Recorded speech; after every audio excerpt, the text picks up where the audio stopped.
बच्चों, हम पढ़ रहे हैं हिस्ट्री। पिछली वीडियो के अंदर हमने पढ़ा था हिस्ट्री के अंदर जो प्राचीन भारत है, प्राचीन भारत का माइंड मैप। आज हम पढ़ेंगे पीरियड। ये पीरियड भी काफ़ी इम्पोर्टेंट होता है हिस्ट्री के लिए, क्योंकि ये चीज़ें नहीं समझ में आती तो हमें बहुत सारी दिक्कत आएगी। चैप्टर स्टार्ट करें उससे पहले हम हिस्ट्री के बारे में एक और चीज़ डाल लेते हैं। पीरियड कैसे निर्धारित किए जाते, काल कैसे निर्धारित किया जाता है। जैसे इतिहास को 3 कालखंडों में बांट दिया गया है। एक है प्रागैतिहासिक काल, जिसको बोलते हैं हम प्री हिस्टोरिक पीरियड। क्या बोलेंगे बच्चों? Pre historic period. दूसरा है अर्ध ऐतिहासिक काल, जिसको हम बोलेंगे प्रोटो हिस्टोरिक पीरियड। ठीक है बच्चों। और एक होता है, तीसरा हमारा बनेगा ऐतिहासिक काल,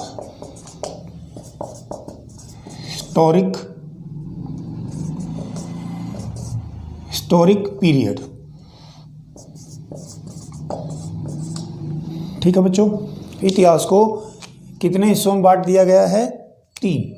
प्रागैतिहासिक काल, अर्धऐतिहासिक काल और ऐतिहासिक काल। जैसे हम पढ़ते हैं कई जगह, कई शहरों में लिखा होता है कि ये हिस्टोरिकल सिटी है, तो इसका मतलब क्या है? उनका कहीं ना कहीं इतिहास में कोई वर्णन है, इसलिए उसको क्या कहेंगे? हिस्टोरिकल सिटी कह देंगे। अब प्रागैतिहासिक काल कब से कब तक माना जाता है?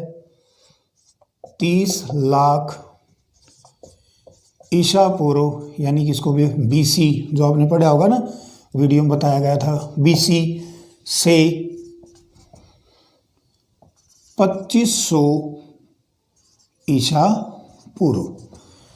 कौन सा है? Pre historical period. अर्ध ऐतिहासिक काल कौन से काल को मानते हैं बच्चों? ये मानते हैं हम 2500 ईसा पूर्व से और 600 ईसा पूर्व। ये हमारा कौन सा होता है? Proto historical period. ऐतिहासिक काल 600 ईसा पूर्व से अब तक का जो समय है वो किस में जाएगा? ऐतिहासिक काल के अंदर जाएगा। फिर बात आती है इनको किस तरह से बांटा गया है। कैसे बांटा गया है वो लिखते हैं। जैसे ये है, ऐसा काल या समय जहां लिखित साधन उपलब्ध नहीं थे। क्या मतलब है? यहाँ पर मानव लिखना नहीं सीख पाया था और वह अपनी ज़िंदगी चलाता है। तो इस तरह से ये काल कौन सा माना गया? जिसमें लिखित साधन उपलब्ध नहीं थे, उसको कहेंगे प्रागैतिहासिक काल। ये डायरेक्ट क्वेश्चन पूछे जाते हैं MCQ के अंदर, तो इनको ध्यान रखेंगे। फिर आता है प्रोटो ऐतिहासिक काल। ये कैसा समय है? ऐसा समय या ऐसा काल या पीरियड समय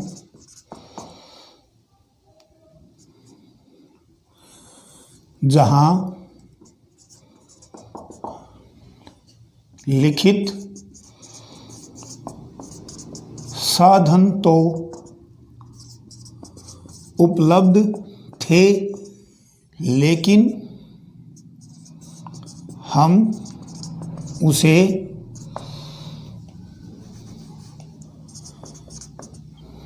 समझ नहीं पाए।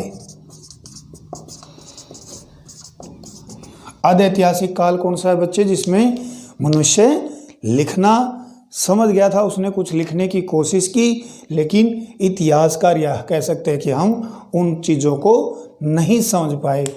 और ये कौन सा काल है? ऐसा काल जहां लिखित साधन उपलब्ध थे और उन्हें समझा गया और पढ़ा भी गया, ऐसे साधन थे। अब बात आती है, आपके माइंड में आया होगा, फिर ये ऐसा कौन सा टाइम है जहाँ पर मनुष्य लिखना नहीं जानता था? वो कौन सा टाइम था बच्चों? पाषाण काल और ताम्र पाषाण काल। पाषाण काल यानी कि पूरा पाषाण काल, मध्य पाषाण काल, नव पाषाण काल जब हम पढ़ेंगे तो आपको याद रखना है वो कौन से टाइम के हैं? प्रागैतिहासिक काल के हैं, यानी कि प्री हिस्टोरिक पीरियड है। ताम्र पाषाण काल भी जब हमने पढ़ा होगा, जब हमने माइंड मैप बनाया था तो सेकंड नंबर पे कौन आया था? ताम्र पाषाण काल। वो भी किसका है? प्रागैतिहासिक काल का है। और ये जो टाइम है ये आता है किसका? सिंधु सभ्यता। किसका आएगा? सिंधु सभ्यता और वैदिक काल। सिंधु सभ्यता और वैदिक काल किसके से हैं? आद्य ऐतिहासिक काल के हैं। ये कई बार क्वेश्चन पूछे गए हैं। लेकिन आपके माइंड में आएगा कि वैदिक काल तो साहित्य पर आधारित था,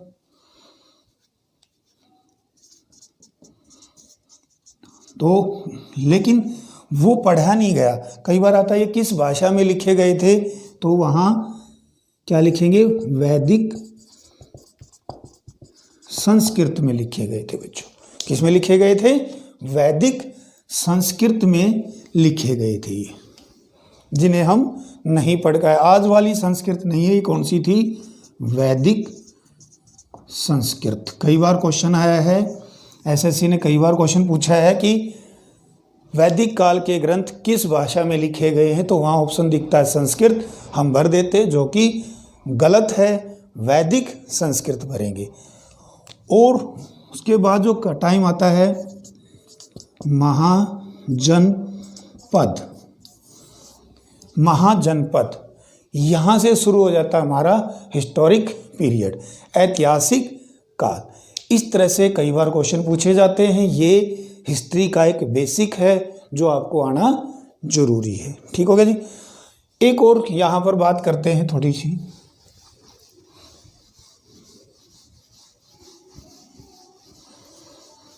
काल निर्धारित करने की विधि या साइंस को क्या कहा जाता है? क्या कहा जाएगा? क्रोनोलॉजी। क्या कहेंगे बच्चों? क्रोनोलॉजी। ये भी क्वेश्चन कई बार आया है। हिस्ट्री के अंदर काल निर्धारित करने की विधि को क्या कहा जाता है? क्रोनोलॉजी। ठीक है। भारतीय क्रोनोलॉजी है यानी कि कालक्रम, इसको हिंदी में बोलते हैं कालक्रम, सीक्वेंस बनाना। ठीक है। तो हमारे यहाँ कालक्रम को कितने भागों में बांटा गया है? 3। तो भारतीय क्रोनोलॉजी को कितने हिस्सों में बांटा गया है बच्चों? 3। उनको बोलते हैं हम प्राचीन